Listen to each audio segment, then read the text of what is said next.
Bonjour à tous, ici El Garni Mehdi et vous écoutez un nouvel épisode de Project Mode. Bienvenue dans le podcast des passionnés de management de projet. Aujourd'hui, on va parler de comment gérer la qualité dans votre PFE. Ce podcast est rendu possible grâce à Oliris, une entreprise spécialisée dans les formations et le conseil au management de projets et risques industriels. Pour visiter son site web, allez sur oliris.net.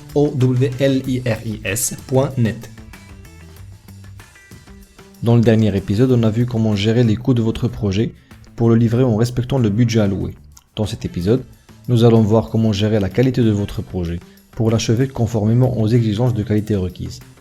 C'est sûr que je n'aurai rien à vous apprendre concernant la gestion de la qualité produit ou l'implémentation d'un standard qualité au sein d'une entreprise. Mais sachez que dans chaque projet, il y a un volet de gestion de qualité qui concerne tout ce qui est processus de gestion de projet et un volet de maîtrise de la qualité des livrables du projet. Sans oublier que la qualité projet soutient également les activités d'amélioration continue des processus menés au nom de l'organisation réalisatrice.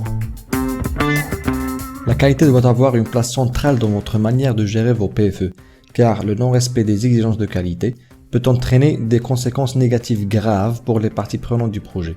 Par exemple, satisfaire aux exigences du client par un surmenage de l'équipe projet peut conduire à une diminution des profits et un accroissement des niveaux de risque globaux du projet, à des démissions, à des erreurs ou à des reprises. Mais aussi, respecter les objectifs de l'échéancier du projet en effectuant à la hâte les inspections qualité planifiées peut compromettre la détection d'erreurs, entraîner une diminution des profits et accroître les risques ultérieurs lors de l'utilisation du produit. Dans ces deux cas, c'est la qualité de gestion du projet lui-même qui est compromise. Comme avec tous les aspects du projet, dans la gestion de qualité, il faut planifier ce qu'il faut faire et comment le faire. Donc, la première étape, c'est d'identifier les exigences de qualité et les standards à respecter pour le projet et ses livrables, et à documenter comment le projet établira sa conformité vis-à-vis de ces standards. Par exemple, vous aurez comme exigence de dimensionner un bac de rétention selon la norme ASME 8, gérer le projet avec le framework Prince2 et gérer les risques selon l'ISO 31000. Et bien évidemment, les facteurs majeurs qui vont influencer votre plan de gestion de la qualité sont la réglementation en vigueur, les règles, les normes et les directives spécifiques à votre domaine d'application, et le système de gestion de la qualité de l'organisation où vous faites votre stage, y compris les politiques et les procédures de qualité. Mais aussi la dimension coût doit rester au centre de votre planification. Une analyse coût-bénéfice va vous permettre de déterminer si les activités de qualité planifiées sont rentables.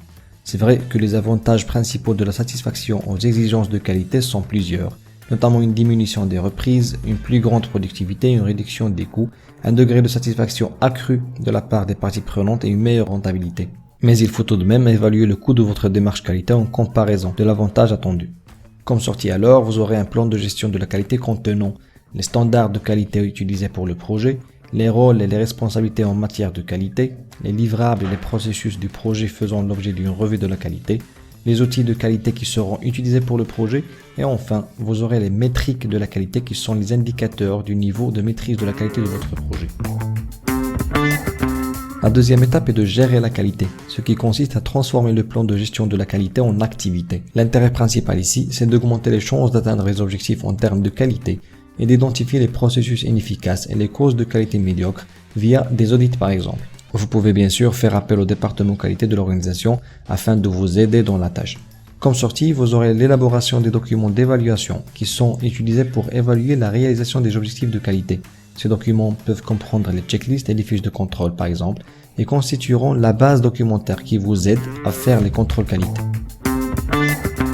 Enfin, vous devrez maîtriser la qualité de votre projet et cela consiste à effectuer les contrôles planifiés et auditer les processus de gestion de votre projet. L'intérêt principal de la maîtrise est de vérifier que les travaux et les livrables du projet répondent aux exigences spécifiées par les principales parties prenantes pour une acceptation finale. Comme sortie, vous aurez bien sûr les résultats documentés des activités de maîtrise de la qualité et vos livrables seront désormais vérifiés et n'attendent que l'accord du client final en vue d'une acceptation formelle. Récapitulons. La gestion de la qualité de votre projet est divisée entre deux grands volets. Le premier concerne la vérification de la bonne application des processus de gestion de projet et le deuxième concerne la vérification des livrables du projet. Les deux volets doivent se baser sur un plan de gestion de la qualité que vous allez élaborer conjointement avec votre équipe en amont du projet. Mais surtout, rappelez-vous que dans la qualité, la prévention vaut mieux que l'inspection et l'inspection vaut mieux que la correction. Dans le prochain épisode, nous allons parler de la gestion des risques de vos projets. C'est l'un des aspects les plus difficiles à maîtriser et l'un des volets les plus importants dans la réussite de tout projet. J'espère que vous trouverez ce contenu intéressant et je vous dis alors à bientôt.